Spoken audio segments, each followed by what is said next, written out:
Hello दोस्तों, हमारे channel में आपका स्वागत है। दोस्तों, यूं तो इंटरनेशनल मार्केट में डॉलर का बोलबाला सबसे ज्यादा है और ज्यादातर ट्रांजैक्शंस डॉलर के आधार पर ही होती हैं। लेकिन क्या आप जानते हैं कि दुनिया के कई देशों में करेंसी की वैल्यू डॉलर से भी काफी ज्यादा है। ऐसे में आज हम बात करते हैं दुनिया की सबसे पावरफुल करेंसी किस देश की है और ये करेंसी भारतीय करेंसी और डॉलर के सामने क्या है। इसे आप अंदाजा लगा पाएंगे कि अगर भारत में ये करेंसी काम में ली जाए तो वहाँ के लोग कम पैसों में ही जल्दी अमीर हो जाएंगे। तो चलिए जानते हैं कि आखिर हम किस देश की बात कर रहे हैं और आखिर इस करेंसी की वैल्यू कितनी है और इस करेंसी से जुड़ी खास बातें। तो चलिए शुरू करते हैं।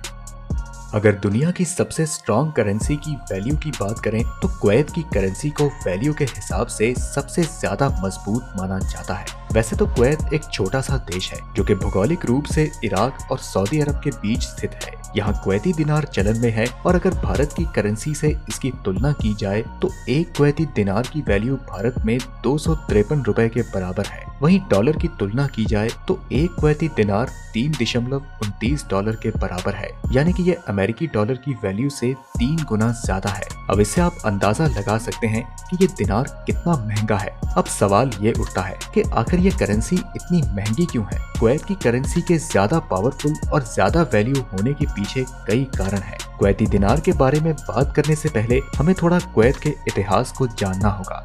दोस्तों, आप जानकर हैरान रह जाएंगे कि आज से 75 साल पहले कुवैत में जो करेंसी इस्तेमाल की जाती थी उसे इंडियन गवर्नमेंट द्वारा रेगुलेट किया जाता था। जी हाँ दोस्तों, बिल्कुल सही सुना आपने। एक समय पर reserve bank of India Kuwait की करेंसी बनाता था जिसका नाम था गल्फ रूपी।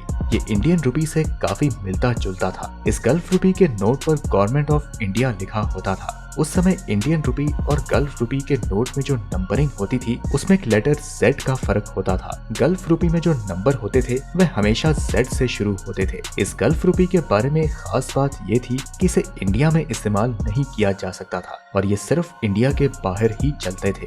अब अगला सवाल ये उठता है कि कुवैत जैसे देश को एक ऐसी करेंसी इस्तेमाल करने की क्या जरूरत पड़ी जिसे इंडियन गवर्नमेंट द्वारा रेगुलेट किया जा रहा है। इसका जवाब जानने के लिए हमें और पीछे जाना होगा। उस समय से लगभग 200 साल पहले यानी कि 1761 से लेकर 1961 तक कुवैत पर ब्रिटिश सरकार का राज चल रहा था। ब्रिटिश सरकार ने यह देखा कि कुवैत की इकोनॉमी काफी छोटी है। अब यहाँ अलग करेंसी बनाने से बेहतर है कि सेम करेंसी का इस्तेमाल किया जाए जो कि ज्यादा आसान है। तो ये डिसीजन ब्रिटिश सरकार का था कि सेम करेंसी का इस्तेमाल किया जाए। अब 1947 में जब इंडिया को आजादी मिली तो इंडिया ने यह होते हुए देखा और कुवैत को परमिशन दे दी कि वो रुपी का इस्तेमाल कर सकता है। अब इस पॉइंट ऑफ टाइम तक सेम करेंसी इस्तेमाल की जा रही थी। ये वो समय था जब कुवैत की इकोनॉमी काफी छोटी थी क्योंकि वहाँ ऑयल बूम नहीं हुआ था। हालांकि तेल की खोज कुवैत में पहले ही हो चुकी थी, लेकिन वर्ल्ड वार की वजह से वो तेल को नहीं बेच पा रहा था।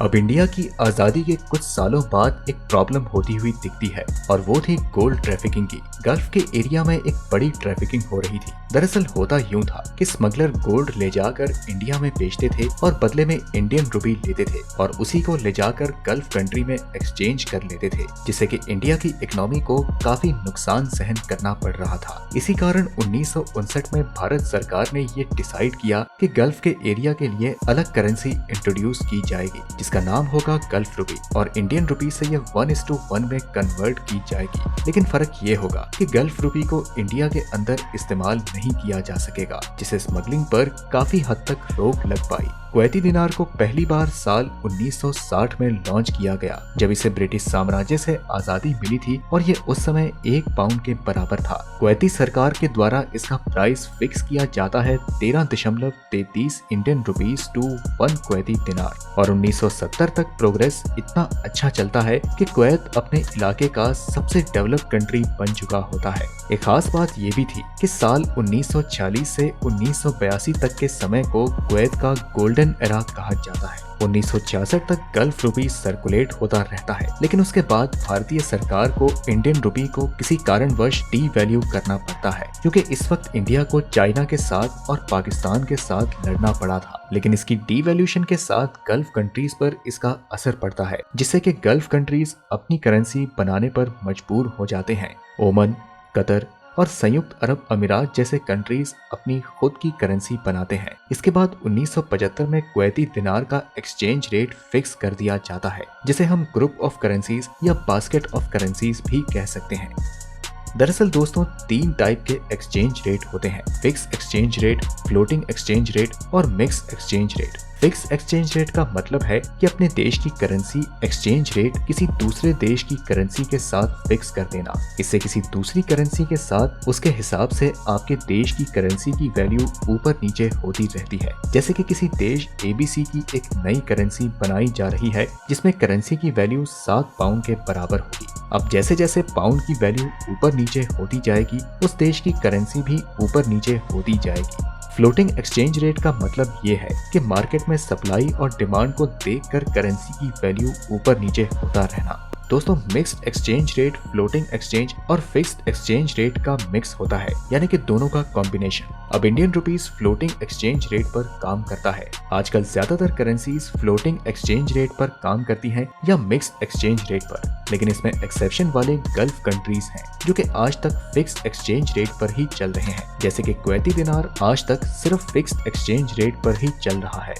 अब सवाल ये उठता है कि कुवैत ने आज तक अपनी करेंसी को फिक्स्ड एक्सचेंज रेट पर क्यों रखा हुआ है। फिक्स एक्सचेंज रेट के अपने ही अलग फायदे और नुकसान हैं। इसका पहला नुकसान ये है कि आप अपनी करेंसी या अपने देश की इकोनॉमी को किसी दूसरे देश की इकोनॉमी और करेंसी पे डिपेंड रखते हैं। जैसे कि किसी देश की करेंसी को US डॉलर या फिर पाउंड के साथ फिक्स कर दिया जाता है, तो उस केस में अगर किसी कारणवश डॉलर क्रैश कर जाता है या पाउंड की वैल्यू क्रैश हो जाती है या इकोनॉमी में कोई उथल पुथल मच जाती है, तो आप देखेंगे कि ऐसे में उस देश की करेंसी की वैल्यू नीचे जाएगी और उसकी अर्थव्यवस्था को नुकसान पहुंचेगा। इस चीज से काफी हद तक बचने के लिए कुवैत ने अपनी करेंसी को कई अलग अलग देशों की करेंसी के साथ फिक्स्ड करके रखा है। फिक्स एक्सचेंज रेट के काफी सारे नुकसान होते हैं, लेकिन गौर करने वाली बात यह है कि इतने सारे नुकसान होने के बावजूद भी ये गल्फ कंट्रीज आज भी फिक्स एक्सचेंज रेट पर ही काम क्यों कर रहे हैं। इसका कारण ये है कि इसकी इकोनॉमी ऑयल बेस्ड इकोनॉमी है और ये ऑयल के प्राइस पर बहुत हद तक निर्भर करती है।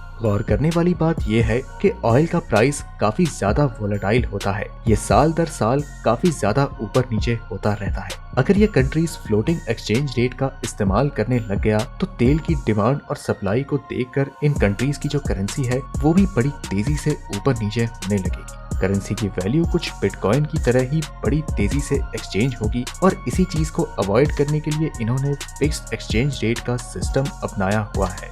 दुनिया में कुवैत में काफी बड़ा ऑयल रिजर्व है और माना जाता है कि यहाँ 9% ऑयल रिजर्व है। कुवैत की स्टेबल इकोनॉमी भी करेंसी की वैल्यू ज्यादा होने की वजह है। साथ ही एक ऑयल रिच कंट्री है। कुवैत ऑयल एक्सपोर्ट पर बहुत ज्यादा निर्भर करता है, जो कि देश के रिजर्व का लगभग 95% हिस्सा है। कुवैत में पर कैपिटा इनकम वाले देशों की सूची में 8वें नंबर पर आता है। एक्सेस ऑयल प्रोडक्शन और एक्सपोर्ट ने कुवैत के धन को बढ़ाने और कुवैती दिनार की वैल्यू बढ़ाने में मदद की है और यही अहम वजह है कि यहाँ की करेंसी की वैल्यू ज्यादा है।